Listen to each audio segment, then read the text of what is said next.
In the beginning was the Word, or maybe more precisely, a frequency, a vibration of power and creation, a sound that cut through the silence and gave form to the formless.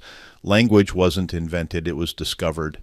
It has always been the bridge between spirit and matter, the mechanism through which thought becomes tangible and unseen ideas take shape in the physical world. But over time, our words have been hijacked. What we speak, type, and post each day has been pre-approved, pre-sorted, and pre-framed in the large language model. The vocabulary of modern life is increasingly manufactured by algorithms and cultural gatekeepers that tell us which expressions are acceptable, which tones are palatable, and which words are safe to use. The language we use is no longer our own. It's borrowed, packaged, and distributed like a product designed not to reveal truth but to maintain illusion.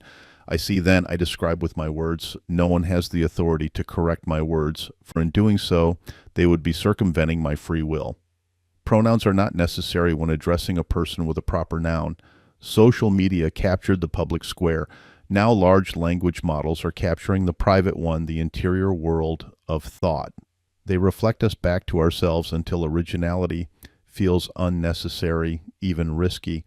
We are surrounded by mirrors that don't just show us who we are, but who we are expected to be. What was meant to expand our understanding becomes a feedback loop that quietly narrows it. The tools that promised to give us a voice are beginning to rewrite the very language we used to speak. William Blake called them mind-forged manacles, invisible chains of thought and habit that keep us trapped in patterns we mistake for freedom. Every time we accept someone else's vocabulary for describing our world, we surrender a little of our agency. Every time we adopt a phrase simply because it trends or adjust our words to fit the frame of a system, we tighten those manacles. We stop naming things for ourselves and instead speak in code, emojis, or abbreviations designed by someone else. Free will includes the freedom to name. The power to describe reality in our own words is not a small thing. It is the essence of creation. When Adam named the creatures, he was exercising divine partnership. When we describe our lives, our struggles, and our hopes, we are shaping the universe through sound and meaning.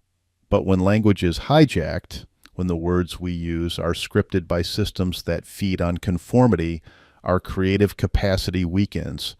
Because language informs thought, thought informs decision, and decisions shape reality. Change the words and you change the mind. Control the vocabulary and you control the imagination. We become fluent in limitation without realizing it. Words like innovation, connection, or freedom lose their texture, their depth, their sacred weight. They become filler rather than consequence. We are co-creators. Our voices carry emotional power through sound, the audible expression of spirit. When aligned with truth, our words vibrate at frequencies that can move mountains, heal divisions, and restore clarity. But when those same frequencies are dulled by repetition or distortion, we speak noise instead of meaning. We fill the air with words that sound right, but feel hollow, and we wonder why nothing changes. We can't alter the past, and we can't live in the future. The only true place where creation happens is the ever-present now, this moment, this breath, this to sound. The past is a record. The future is a possibility, but the present is the workshop of reality where thought, sound, and will converge. Every word we speak in truth resonates forward through time. Every unspoken truth withers silently in our throats. So the question is not whether technology will replace language. It already has, in part. The real question is whether we will reclaim the art of speaking with intent, whether we will still have the courage to name things for ourselves, to use words that carry the weight of our experience instead of the certification of approval. Because the large language model can predict your next word, but it cannot believe in it. It can imitate wisdom, but it cannot feel conviction. It can remix the frequencies of human speech, but it cannot generate the spark that ignites them. That belongs to you. So when the noise of the crowd grows louder, when you find yourself speaking in borrowed phrases and familiar patterns, stop for a moment. Breathe.